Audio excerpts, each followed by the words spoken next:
பழைய ஓய்வூதிய திட்டத்தை அமல்படுத்த வேண்டும் உள்ளிட்ட பல்வேறு கோரிக்கைகளை வலியுறுத்தி தமிழகம் முழுவதும் ஆசிரியர்கள் சங்கத்தினர் இன்று 3வது நாளாக போராட்டத்தில் ஈடுபட்டனர்.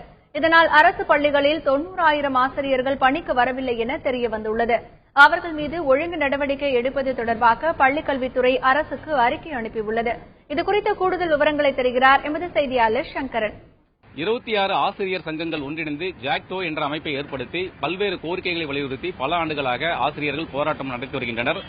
பங்களிப்பு ஓய்வூதிய திட்டத்தை ரத்து செய்துவிட்டு பழைய ஓய்வூதிய திட்டத்தை அமல்படுத்த வேண்டும், மத்திய அரசு பள்ளி ஆசிரியர்களுக்கு இணையான சம்பளம் வழங்க வேண்டும் என்பது உள்ளிட்ட சில கோரிக்கைகள் அவர்களுக்கு மிகவும் முக்கியமானதாக இருக்கின்றன.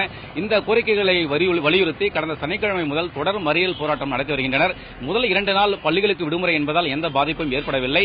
அதே நேரத்தில் இன்று 3வது நாளான இன்று பள்ளி வேலை நாள் என்பதால் மாணவர்கள் பாதிக்கப்படும் சூழ்நிலை உருவானது. இதை முன்கூட்டியே அறிந்த கல்வித்துறை அதிகாரிகள் உரிய முன்னெச்சரிக்கையாக தற்காலிக ஆசிரியர்கள், அங்கன்வாடி பணியாளர்கள் உள்ளிட்டோரை மூலமாக இன்று நிலைமையை சமாளித்துள்ளனர். இதற்கிடையே இன்று பணிக்கு வராத ஆசிரியர்கள் விவரம் குறித்து கணக்கெடுப்பு நடத்தப்பட்டது.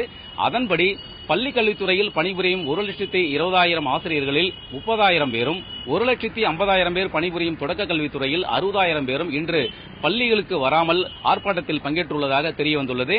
இந்த ஆசிரியர்களுக்கு இன்று ஒருநாள் சம்பளம் பிடித்தம் செய்வது மற்றும் சில ஒழுங்கு நடவடிக்கைகள் எடுக்கப்படும் என ஏற்கனவே தமிழக அரசு தரப்பில் தெரிவிக்கப்பட்டுள்ளது. எனினும் இது குறித்த அறிக்கை தமிழக அரசுக்கு தற்போது கல்வித்துறை அதிகாரிகள் அனுப்பி வைத்துள்ளனர்.